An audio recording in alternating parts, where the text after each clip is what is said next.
Hi, and thanks for listening to Total Access and Impact. Total Access and Impact is sponsored by Rental Karma, where good renters deserve good credit. Check it out at rentalkarma.com, and that's spelled KHARMA.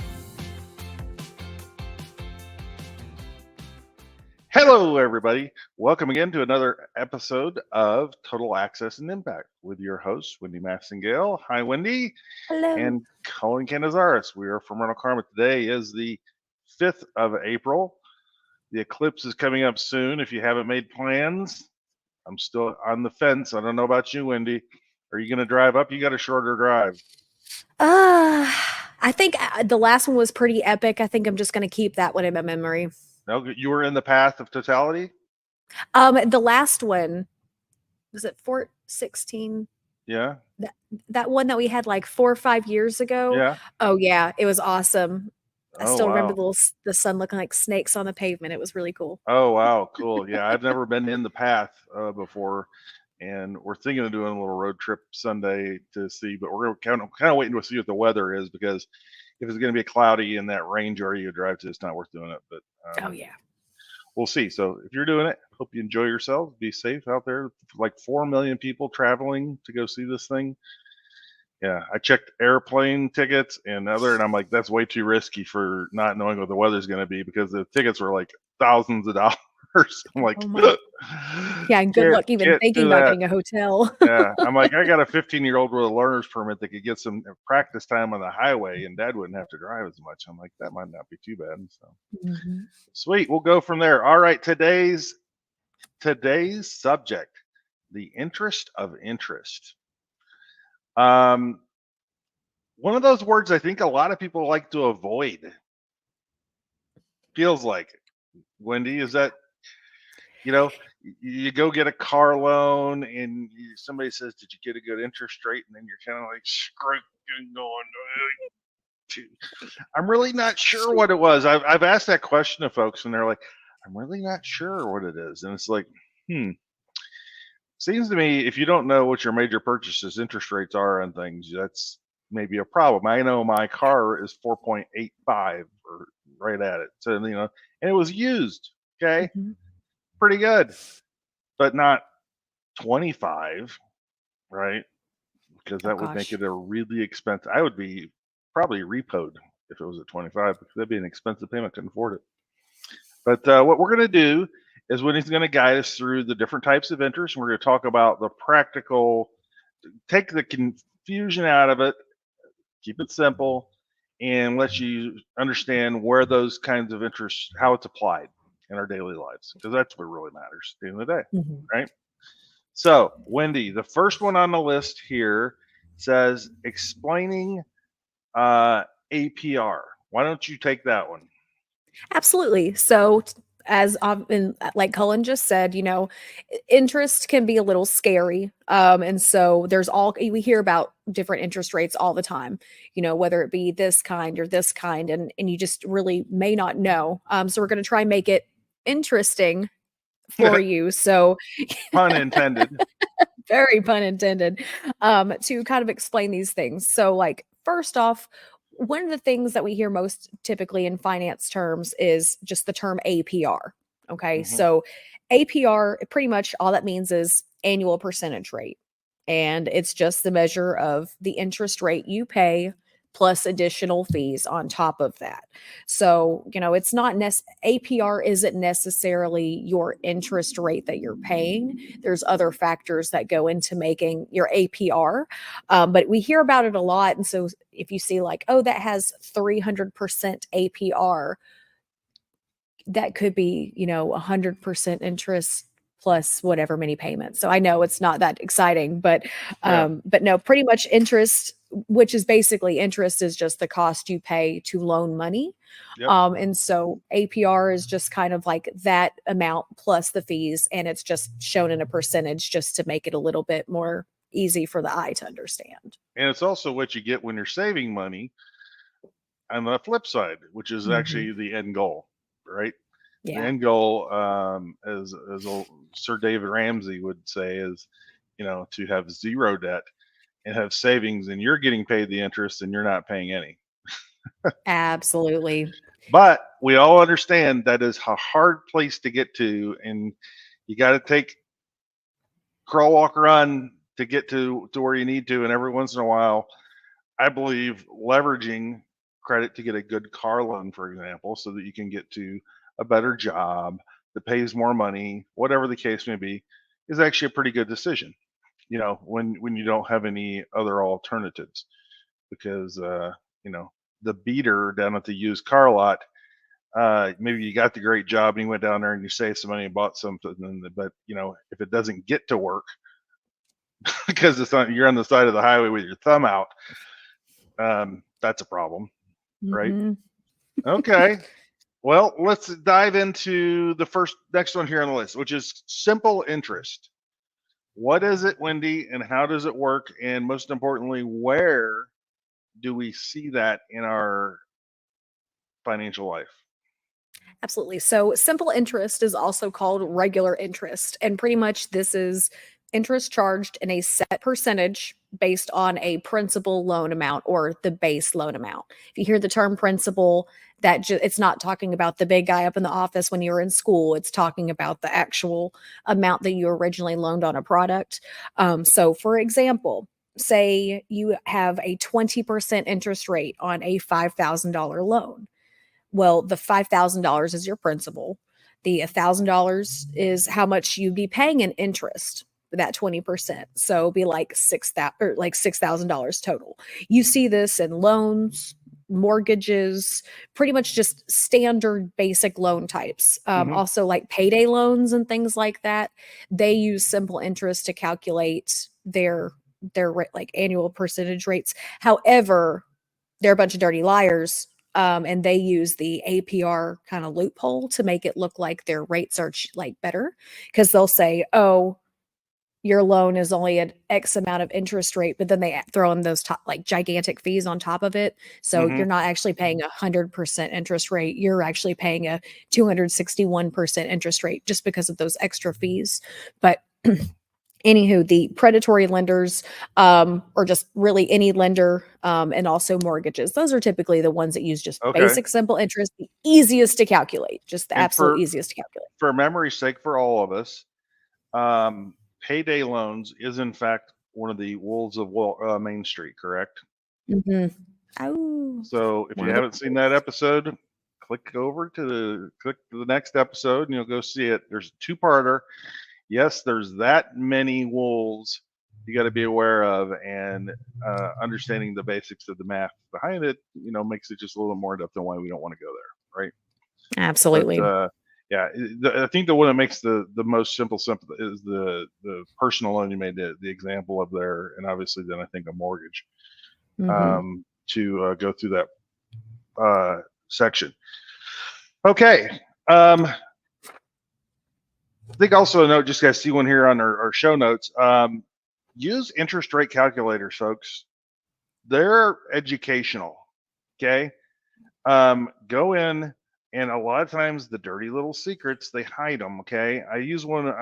There's a couple of them over at bankrate.com that I use. And if you go in there and you do their mortgage calculator, there's a little button in there that says schedule. And you're like, why on earth would I need to click on the schedule? Right? Because the dirty Mm. little secret of what's behind it's called your amortization schedule. And when you make sure maybe you might want to have the airplane bag nearby when you take your first look at that, because you might need it, because it's a little bit scary. When you realize that schedule thing basically means that you pay the majority of the interest up front on the loan, and you're very, very little of the principal. You don't really pay off much of the principal until you get halfway through the loan. So say a 30-year loan, you're talking 15 years until you're even half of your payment going towards principal versus interest. It's really kind of frustrating, and it's very important to understand, because the average American stays in their house, I want to say only 12 or 13 years, but they refinance a loan after 7 on average. So, and every time they do that, it resets the clock. The impression of what you're getting is a little bit confusing, and you got to take care of that. I actually talked to an aunt last night, and they had a paid off mortgage on their house and stuff. And it was funny because, the last thing they want is another mortgage on their home, right? Or refinance or anything like that to go fix anything else out of it. But use those tools to educate yourself and help you make a good decision going forward. That dive from there, want to go over because it's tied to mortgages. One called the adjustable rate mortgage. Okay, some people call it an ARM. Some people will say it's going to take an arm and a leg. Okay, and no, I didn't go to comedy school, so it's just what it is. And an adjustable rate mortgage is a marketing term, I would say, to explain the type of mortgage that you're getting. One would think that we maybe should only have one kind of mortgage in this country. There's just too many variations. But the ARM was very popular in 2006, 7, and 8, and 9. And if you're old enough to remember, they called it what do they call it? The housing crisis. Mhm. Is that what they called it in the news when so many people were getting foreclosed on? Oh gosh, yes.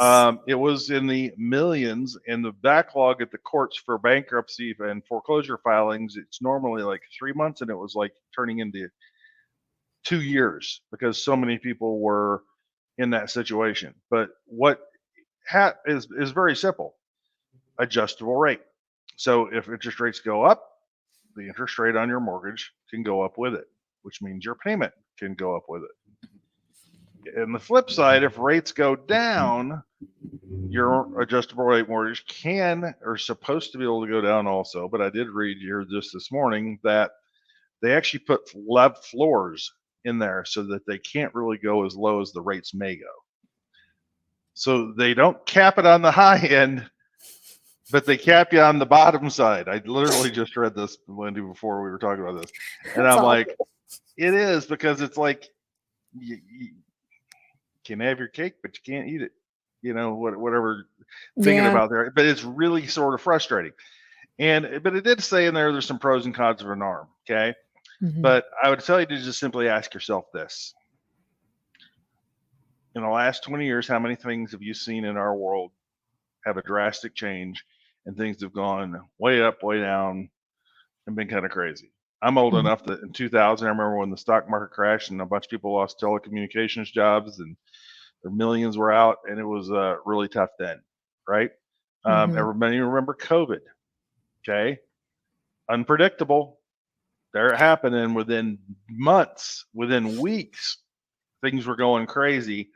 And if you'd signed an adjustable rate mortgage and say, whatever, when they were 3.5%, and nobody predicted the inflation, right? Nobody was sitting there predicting that one to be the topic of the next 2 years.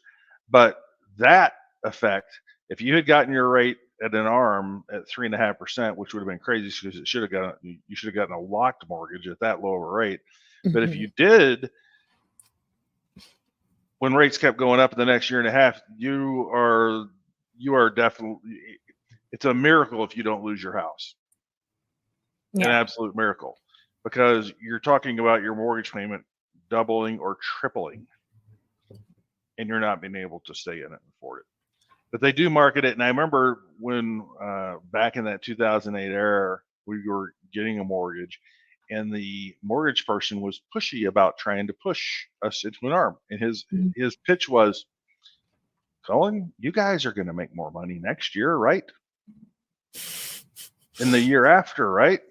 Lord willing, and the creek So don't rise. so if it goes up, you should be okay, right? But this way, you can get, because the catch on it is that an ARM is always advertised as like a 5-year ARM or a 7-year ARM, okay, which means that's the entire length of the thing, whatever. But it is at a lower rate than what the 30-year mortgage is. So say a mortgage right now for a 30 years at 7, an ARM you might be able to get it at 5.5 or 5.7 or something like that. Mhm. But what you're not being forewarned greatly about is that if there's these short-term spikes in our economy, which guess what, they happen more often now. Yeah. That thing could go to 8, 9, whatever, really quickly, and then you're in that same situation. So something to be wary of. It is to my knowledge, the ARM is only used in mortgages because of the name, adjustable rate mortgage.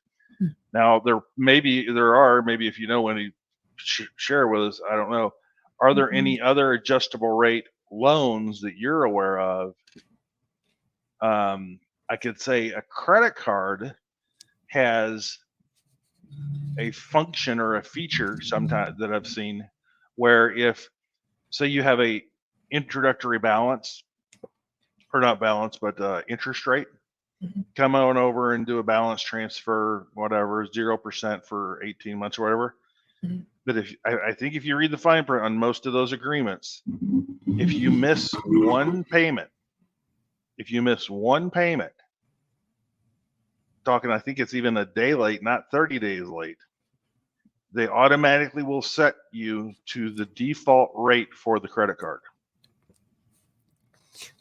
You didn't know this? You're looking at me like somebody just made a bad smell in the room over there, Wendy. No, I mean, and I think it's just because the only time I did a balance transfer, I paid it off just as quickly as I possibly could. And I'm real bad about not reading the fine print. Yeah, I'm really bad about it because ain't nobody got time for that. It's too long. It's too little, and I just can't read it. I know. Well, it is. It's why I have that box of offers here on my desk because I think it's that's their whole plan, though. Yeah, it is a way for us to help to get back to so you can understand what could happen, and it's why it's really important to make sure that you don't let it happen to you, because that's a pitfall, folks. I mean, that is a huge pitfall that can come back to nail you, and just do whatever you can to avoid it. Cullen moved 2-3 years ago, whatever it was, and moved to a place and did have a washer and dryer, but you had to bring your own. I hadn't had one in a while, and I was like, okay, well, time to get a new washer and dryer. I went down to Lowe's, and it was like $1,100, $1,200. I'm like, oh, it's not bad. I don't need anything fancy. I don't want too many buttons on it. I want something simple. Okay, I like a simple washing machine. 2 boys in the house. That's all we need. Is simple. Don't need to program anything. I don't need any beeps or whatever. Just one good buzz when it's done. But so go in there and they say, oh, $1,100. Great. Yep. You deliver it. Yep. $20 delivery. Awesome. Let's do it. Hey, how are you gonna pay? Would you like 0% interest on this with a Lowe's credit card? And I'm thinking, all right, fine, I'll do it. So they run it, and yes, I got the approved, etc. And I didn't think anything of it. I got the first bill, so I didn't even pay a dime on day one, right? And you get your bill 30 days later, whatever it is, and make the first payment. Set up for auto pay. I never used the card ever again. Never even went in to buy a screwdriver. Okay, that is the only thing I had on there, and I put it on auto pay. I think the balance, well, like say $1,100. I think the payment was like $90 or something like that, and I ended up putting like auto pay on for 150. Something. I didn't go in and read all the fine print. Yes, Cullen didn't read it all. Okay, and I got through, and I was getting down near the end, and I looked, and it's like, oh my! I opened up the statement, and it says you only owe 100 and whatever, $30. So I'm like, oh, only one more payment. Cool. Or I was down to like 300, and I know there's 2 more payments. This is actually how it happened, because this is where I got tripped up. Left it on auto pay, and then the next statement I got, instead of the balance being $120, it was like $415. What happened? I went and looked at. There's no charge on here for didn't go shopping, right? There was an interest line item charge on there of interest for like $320. And I'm like, are you freaking kidding me? What the heck is this? And I'm like, it was confusing, and nothing in there said anything about explaining this to me. It was just, here it is. This is what you owe. Good luck, Chuck. I picked up the phone and I called, and the first young person on the phone says, nope, sorry. If you'd have called us within 2 weeks of seeing it or something, we can sometimes waive it. I asked them to speak to somebody else, upstream, and I got the same runaround for it. And I'm just like, you know, I had it here and I had it set. It was all taken care of, and then they're just like, well, no, that's the term. So if what ended up happening is that they ended up retroactively charging me for the entire amount of interest at the whatever default rate of the credit card was, which was like a normally I think a 24% card or something, for the $1,100 washer and dryer, and they slapped that interest payment right at the last statement. And somehow they're the good guy. Mm. Don't you know why all this stuff is in fine print on these statements and stuff, right? Regulators, state, federal, whatever, they say you have to, we get more and more that says you got to disclose different things. Mm-hmm. But it doesn't say you got to do it in 28-point font on the front page and give everybody the basic information. As long as you put it on a piece of paper and it's legible, 6-point font that Wendy with her glasses on can't even come close to seeing what the heck this says, and or interpret the words that are on there to actually understand what that means. Mm-hmm. So don't make that mistake. I mean, I understand the need of you need a new washer and dryer, and you can put one at you take your 720 credit ready score in there, and they give you that. That's a cushion. That's not bad, right? It's not an out of pocket expense. It's not an emergency expense you have to come up with then, and you can pay for that over time. But be aware and make sure that you have the dates on that thing confirmed, and you probably pay it off a month or two early so you don't ever run anything like that, because they weren't even nice about it. It's just like, and I'm like, I said to them, I'm like, you must get this phone call hundreds of times a day. This is and if you look at it as a bit, that's their entire revenue model for the business. Yeah. That's all. That Horrible. It's annoying. It's frustrating because it's like, why would you go back and compound the interest after just because promotional financing, it's one of those traps, it's not, I mean, it's like a trap that has a sign over it saying like, this is a trap. Like, I mean, it's not a completely predatory, but it's still shady as crap just because, you have 6 months and then at 6 months and one day, oh, well, guess who's paying all the interest back just because you didn't pay it back yesterday. Like that's just and just wrong. To be fair, folks, Lowe's isn't the bank that did that. Okay, mm-hmm. Lowe's is it's a nice hardware store. They got nice employees, and I generally enjoy going there because I think they're pretty helpful. But they partner with a lender that offers this on their behalf, and that same company does this with, not when you say dozens, probably hundreds of other brick and mortar stores to do the exact same plan over and over and rinse and repeat. And you can think about this. Who's the ones that are going to be taken advantage of the most in this situation? 70% of Americans have less than $1,000 in savings. Probably them. Yep. Yeah, I think that the guy that lives out there on Melody Lane next to Dr. Evil, the owners of the Wolves, where the Wolves of Main Street live.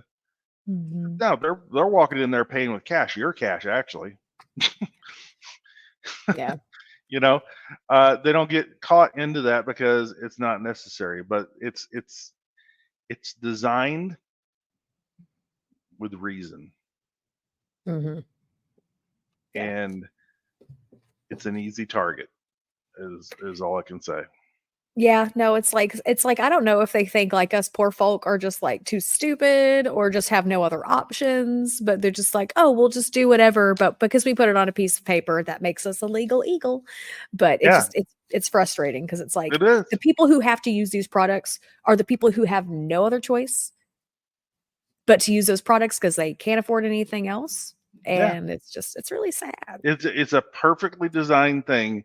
And Mhm. I can promise you that the persons that put that together knew the stat that we say it over and over. 70% of Americans have less than $1,000 in savings, and I will keep saying it until we get to 50%, 40%. Okay, and you can get there. It's not a magically huge number. It is not at all.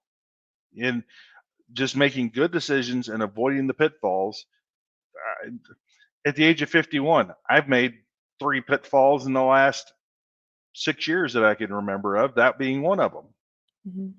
I fell into it because I was not really paying attention. And I'm one that does tend to pay attention like that. And I'm sure there's you out there that'll be like, oh, I did that, but I made sure I had it, all taken care of. But there's a lot of us that don't think that because you want to have some trust. Oh, it's Lowe's. Well, this is the place with the nice guys. They're not gonna.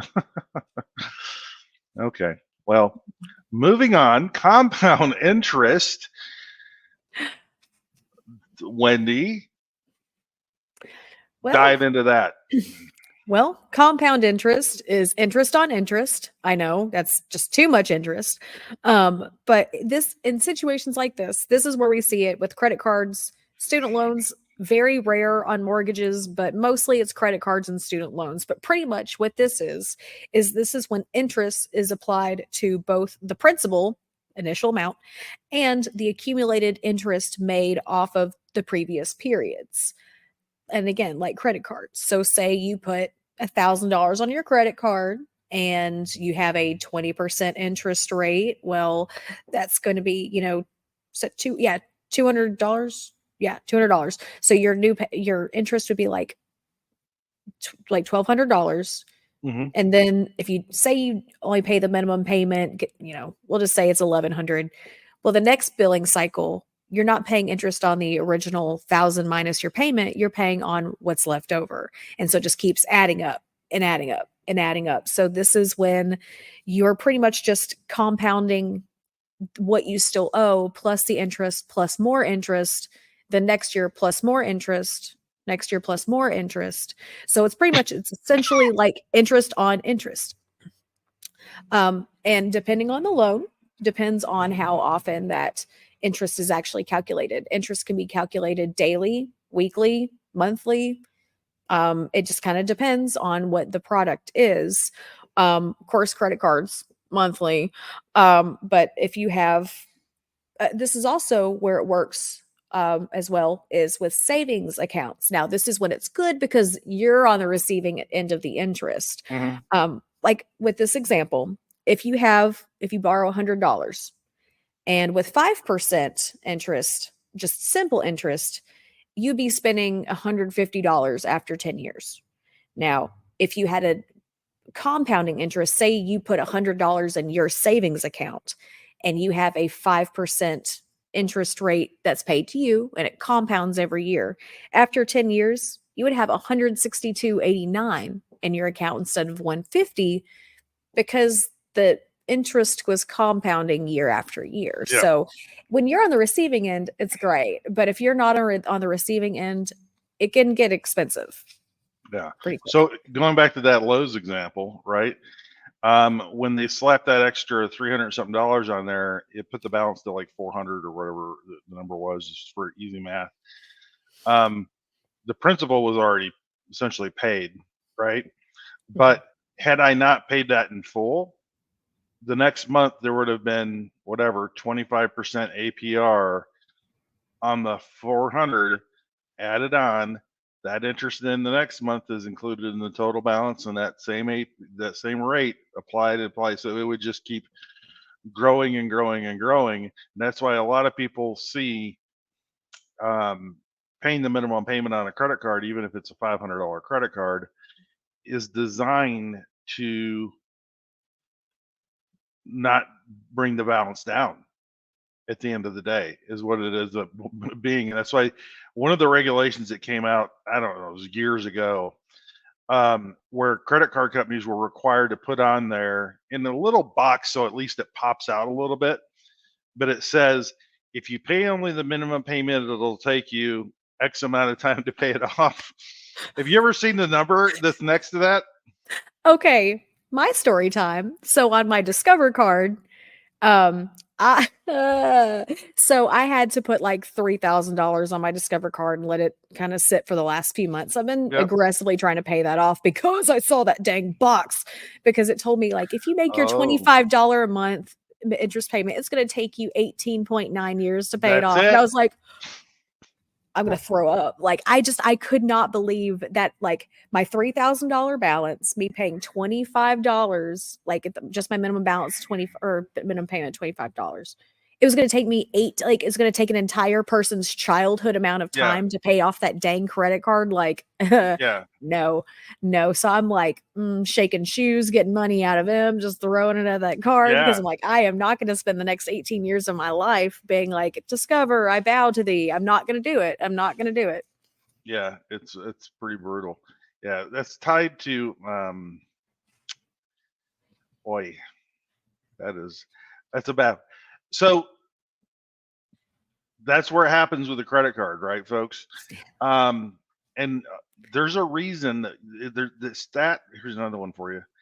It's just under 40% of Americans don't have what? A credit card? Yep.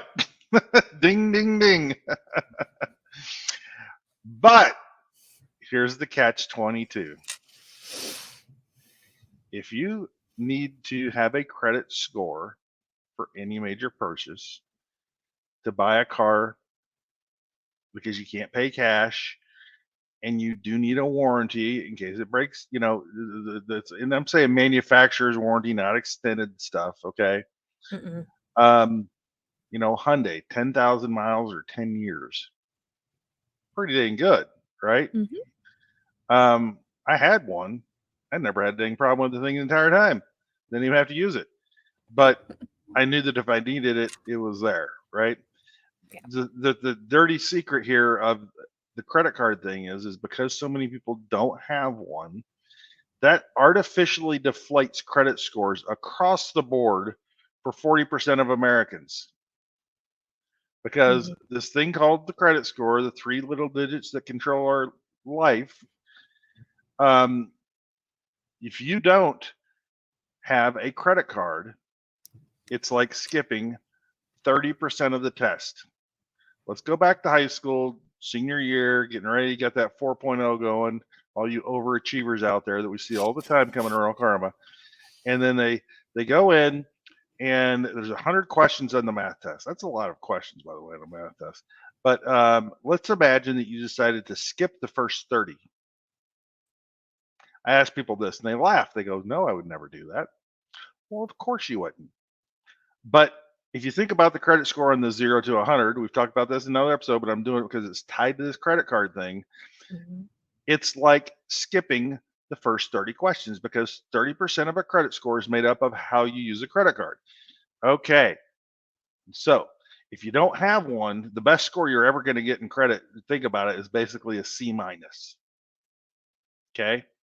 A 70 on the test is like 1 point above a D. So why do you have to have it? So you can make up for that 30%. Well, then you think, well, do I have to go in the Lowe's, Cullen, and get that thing and get messed over like you got screwed over? No, you don't.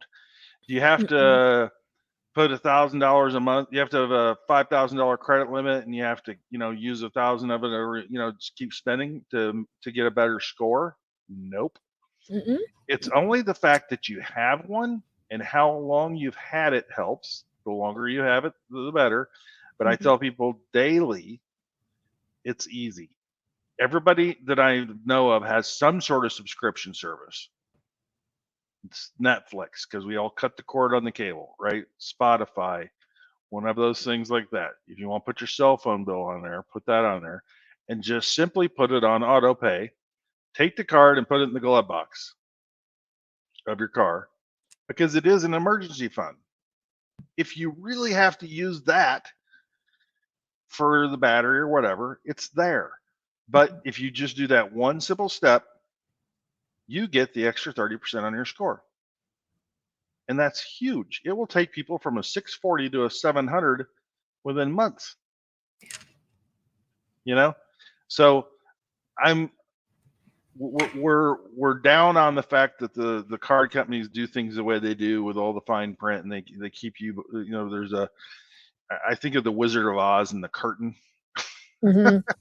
You know, let's see how would we make the wizard. I don't know what they're doing, but they don't want you to see certain things behind the curtain, right? But if we peel it back ahead of time, you understand it, then you can go, okay, I can take care of that. That's not a big deal. Yeah. Because the response you get from a lot of people is, I had a bad experience with the credit card and I don't want to do that again. Understood. We have I had many a bad things like experience that in with some life. tacos. I still eat those bad boys. Most of us have had one or more relationship in our life. We Most go get people, into another one. yeah, most of us didn't marry our high school sweethearts, or the one in college, or some people wait until they're 40. But the point being is, you learn a little bit and you take what you learn and you apply it to the next thing. And if you understand it, that's great. And if at the end of the day you really don't even trust yourself, you're like, I just can't do it. There's people like that, Wendy. Yeah. They're like, I can't trust myself with it.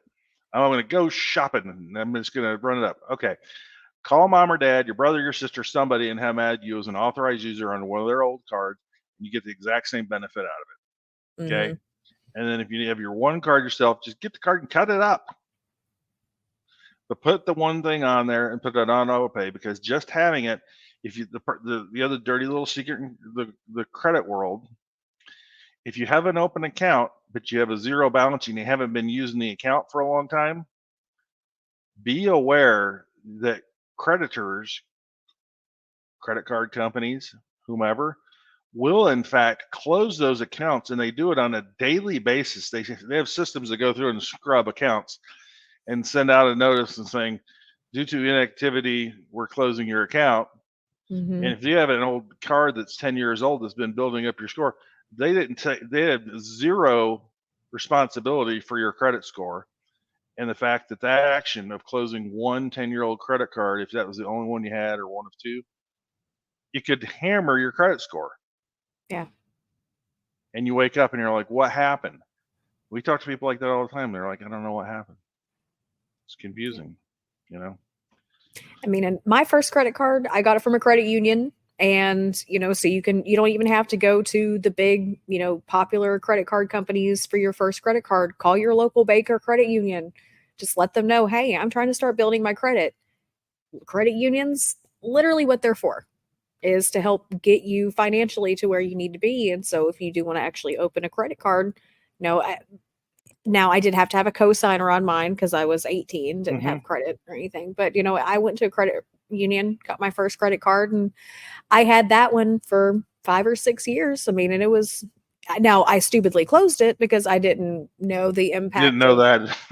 Didn't know No, the but now I have a Capital One card that I will die with in my hand, and she shall be buried with me because that is the oldest account on my credit report. Yeah. And I will keep that credit card forever because, Yeah. and I put one thing on it. I pay it off every month. And so that is my just, and also I've got a family member that I added them as an authorized user a few months ago to it. Now, when that card came in, I did cut that up and make sure they couldn't request another one. But, just because that card has so much age on it, it's 11 years old. So I was definitely going to keep that card forever. Yeah, I got you beat by 1 year. My Capital One was my oldest, and it's 12 years. But yeah, that's the one I add authorized users for family or friends or something if they need it, because it's a big boost for them to help them out right away. Another, this is a little hack that I actually started earlier this year, because I admit I had cable TV I went actually about 8 years of my life with no cable TV. We cut the cord like 2010 for many, many years. And we had used some of the subscription stuff. And then for a while, I decided to get cable again for a couple of years. I was watching, this is some things that I didn't get to see that I used to like to see. But in the last year, I said, you know what? This whole thing with all these streaming services is overwhelming to me now. It's like, who's on what. The only tool I can figure out is use IMDb, because it'll tell you. I'll save a favorite because it'll tell you where you can watch it and how Mhm. much it is, which is helpful because that's kind of where you want to go. But with all the different ones, some of them are cheap. They're like $2 a month. Some of them are $6 a month. Some of them are $10 a month, right? I put them on a little spreadsheet. It has how I had been tracking them, and I put on there which card number I put it on, Mhm. because you realize you're not using one for 3 months. Cancel it, because you can cancel. There's no contract in these things. You just cancel, as you go. But I actually also put them all on the same credit card, and that's the only thing I use that card for, so that I can look at it and be like, it's a secondary reminder of, oh, Peacock. I haven't seen anything. There's only a certain time of year there's stuff on that channel that I care to watch, Mhm. or on that service. But an easy way to keep it in there. There's also apps out there these days that can scrape your account and tell you which ones, and they even make it as simple as canceling for you. And some of them actually get your refunds, I've seen, which is kind of cool. Yeah, Hey, yeah. But it's nice. yeah, little thing. One last thing I see here on the show notes for today, Wendy, is APY, Happy. Appy versus Apper. Yeah. Well, and I put this on here because like you see APR and APY and you're like, "Oh, those must be like the same but different." And it's like, well, they're similar, but they really don't have much to do with one of like they kind of have something to do with one or the other. Like Yep. APR obviously annual percentage rate. And then like APY is annual percentage yield, and pretty much that is just the rate of interest earned on your savings or in your investments, and that includes the compounded interest and everything, but Hmm. for within the past year. So it's just another percentage just to show like, oh, this year we yielded, 5% in return. So it's not necessarily like a percentage rate. It's just a way to show and in a percentage way like what the rate of return of an investment was. Is Yeah, kind of my understanding. and it's gotten more exposure in the last couple of years because your savings accounts, for the longest, when interest rates were so low, they would barely get 1%, if that, Yeah. as the yield for your savings. So you put $100 in, you leave it in there for a year, you get 101 at the end of the year, right? Yeah. Well, now they have these high, they call them, still the same product, but they call it high yield savings because, Mhm. well, you feel better because of the words. And it's a lot of them. I've seen them as high as a little over 5%. Yeah. And the companies that are doing these it's not the brick and mortar banks. It's not Chase and Wells and those guys, because they have all those big, they might have better rates than Mhm. they did, okay, because they got to Yeah. stay competitive somehow. But the ones that are doing it a lot are the neobanks, or the online banks, the Chimes, the Daves of the world, The because click and mortars. yeah, they don't have all the infrastructure costs, right? So they don't have that overhead that the others do, the real estate and all that stuff. So they're able to offer a higher percent.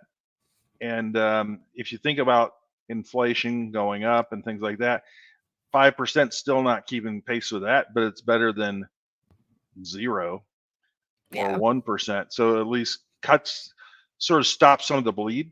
If you're not putting in anything else, if you're not comfortable, trading, you know, stocks and things like that, if you're not there, but you know, you got less than $1,000 in savings, you probably don't have a stock account. Yeah, and also, like, high yield savings accounts, like, a lot of them have a minimum balance, like, you have to start off with $1,000, so, Oh, really? that's yeah, What? some of them have a threshold, like, once you get to this amount, then they'll but, I mean, it's kinda again, it depends on the bank, depends on the product, but, like, when I was because 'cause I'm personally myself shopping around for a high yield savings account just because 'cause I'm trying to, Yep. I'm almost 40, it's time to start thinking about retirement, so Yeah. I'm, like, starting to look around for those products and things. So now currently I'm presently not loan shopping, but like savings account shopping. And, Yeah. it's like I've got such a relationship with my bank. I love my bankers. They've helped us out with several different loan products and things like that. I've been with them for 20 years. So it's like I really don't want to leave that bank. But, you offer me a better interest rate somewhere else and bye. Yeah. Well, I'll see you on the weekends, I guess. Yeah. Not exactly bye. There you go. Well, Uh, folks, hope you learned a little something today. Hopefully, we turned a little bit of what could be a boring or uncomfortable topic into a an make you, interesting one. yeah, interesting one that you learned. You know, I have a rule of thumb: every meeting or every call that I do, I always want to walk away with one thing that I didn't know. Mhm. Sometimes I don't like what it is that I learned, but at least I learned it. you know, and it's good because you got that takeaway. And when the time comes in your life that you might be confronted with that, you at least can pause and think it through before you make a decision. Absolutely. Cool. Well, everybody, enjoy your Friday. If you're gonna get out and maybe go see the eclipse, that's super cool. I'm just gonna watch the weather here today and tomorrow and see what it does. But hope you have a wonderful spring weekend, and we will see you again next week. If you have any stories you want to share, be sure you send in a voice note. You can send it to my email, Cullen@rentalkarma.com, Cullen. Also, if you have any suggestions for topics you'd like to hear, send me a note there as well. Love to hear anything you want to do. Eventually, when we get a little further along, we'll start doing lives and have some real time input for our members and audience so that we can have even more fun with you. All right. Thanks so much, Wendy. We roll with the credits. Absolutely. So, thank you so much to the team at Rental Karma again for just, sponsoring our podcast. Please don't forget to like and subscribe. If you'll just go ahead and click that little button down there, right there in the corner. And just, just keep an eye out because we try to put out a new episode each week. And so, next week we'll probably be talking about some bankruptcies. So that could be pretty exciting. Oh, And yeah. no, we're not playing Monopoly. So, but just tune in next week. Thank you so very much, and we will see y'all next time.